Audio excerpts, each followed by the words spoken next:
Oh yeah, that's going to be fun explaining it to someone. Oh, I just made it worse.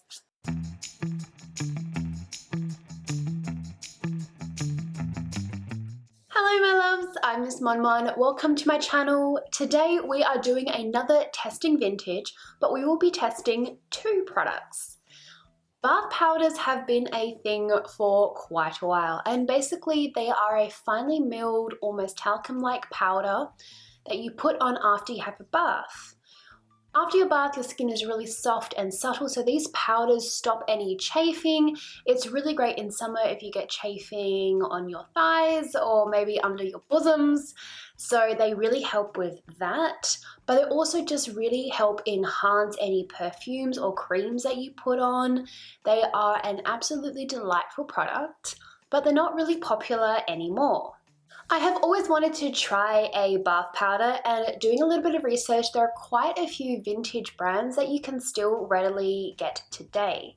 So today we'll be testing the Yardley powder and White Shoulders. Let's start with Yardley. So this is the Yardley London English Rose.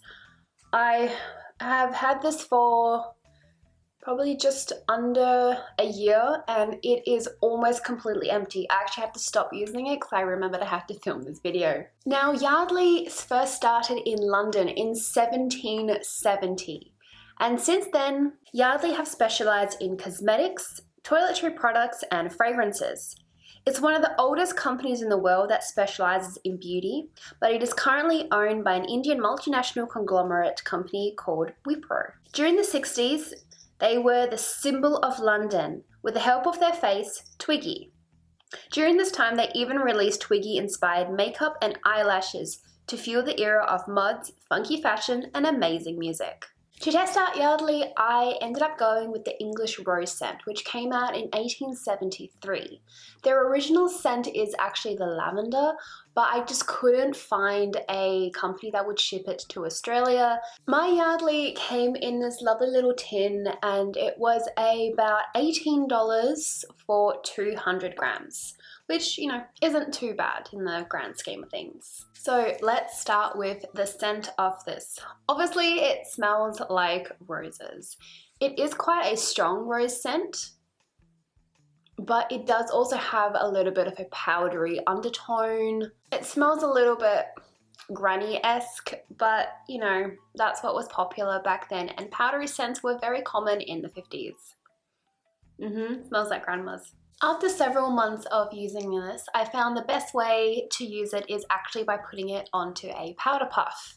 When I first started using it, I didn't actually have a powder puff, so I just shook it all over myself, which caused powder to go everywhere, and my bathroom looked like Tony Montana's house. So definitely get yourself a powder puff. This is the one I use. It is from Miss Gypsy Rose, who I have reviewed on my blog before.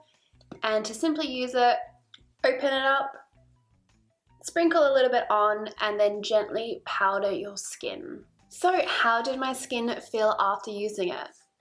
It was really nice. I loved it. I found that my skin felt really soft and smooth. The powder didn't leave a white cast, so I didn't walk out of the bathroom looking like Casper the Ghost. I found that in summer, sometimes if I would get sweaty feet, this powder was really lovely just to sprinkle on my feet before I went out for the day. I'm a dancer. I've always had really hot feet. It's just a me thing. So yeah, we're all friends here. We can talk about sweaty feet. The one thing I was worried about was the powder drying out my skin. Especially when I put it on my upper arms, I did find that my skin felt a little bit dry, and sometimes I would get little flaky patches. So I started putting a layer of oil on my skin and then eventually putting the powder on top, and that really helped.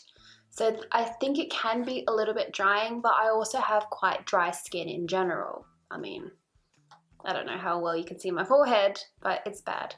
Moving on from Yardley, let's have a look at White Shoulders. Created in New York by the company Evian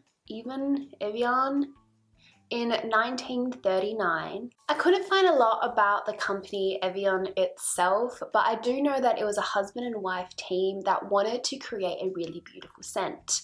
The husband was inspired by his wife's own beauty, and when she was putting on her bath powder in the moonlight, he thought her skin just absolutely glowed, which is how they came up with the name White Shoulders. The goal of the company was to create a perfume for American women without the pretentious connections to the French. The company made sure to keep all manufacturing, design, and creation within America itself, including the sourcing of ingredients, bottle design, and manufacturing. This proved really successful, especially during World War II, where there was a push for patriotism and the Americans wanting to spend their dollars at home. When you get your box of bath powder, it comes in this lovely little cardboard box, which really hasn't changed since the original packaging. It's always been this soft pink with the gold logo. Now, the powder itself comes in this dispenser, which is the pink plastic lid with the White Shoulders writing on it and the gold trim. You open it up. Hopefully powder doesn't go everywhere. It comes with its very own powder puff, and you just have the product inside its own sort of plastic netting. The scent is really beautiful. It's very, very soft and feminine. I can see why it was so popular and is so popular today. I do sometimes find this method of powder dispensary a little bit messy. As opposed to the Yardley, I like opening the bottle and just shaking out as much as I need, as opposed to having to open something and it normally just boofs out. No matter how I store it, there's always too much powder everywhere. This powder also has a bit of a sheen to it. It has a very slight shimmer mixed into the powder, so when you put it on, your skin does have a little bit of a glow, even after the powder has sunken into your skin. It does not leave a white cast, which is always a plus, so you will not look like Casper the Ghost. In comparison to the Yardley, I found that this one did not dry out my skin at all. I find the scent does linger for quite a while, so sometimes I don't have to wear a perfume if I feel that there is enough powder on my skin. I got this one online from a chemist website and it was about $11 for 75 grams. So it is quite a bit more expensive than the Yardley, but I think that also comes into play with packaging, and I think it's just maybe a little bit of a nicer scent. I did find something really interesting about the White Shoulders, which was that Lucille Ball used this really often. There was recently an auction with some of her personal and private things, and amongst those items were several boxes of unopened White Shoulders bath powder and some already used bath powders. Having a bath powder does feel quite opulent and beautiful. It is a really nice self-care, and I found that it did really make me feel better about myself, and I did feel that I was taking really good care of myself. Alrighty, I am so happy to have reviewed these bath powders for you. As always, if you would like more information on either of these powders, I have individual blogs for each, and you can find that in the description box below.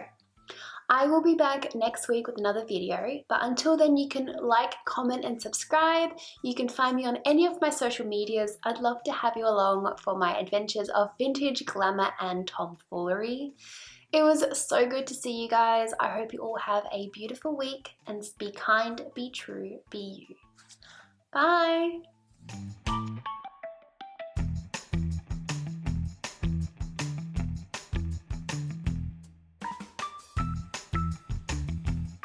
Don't do it.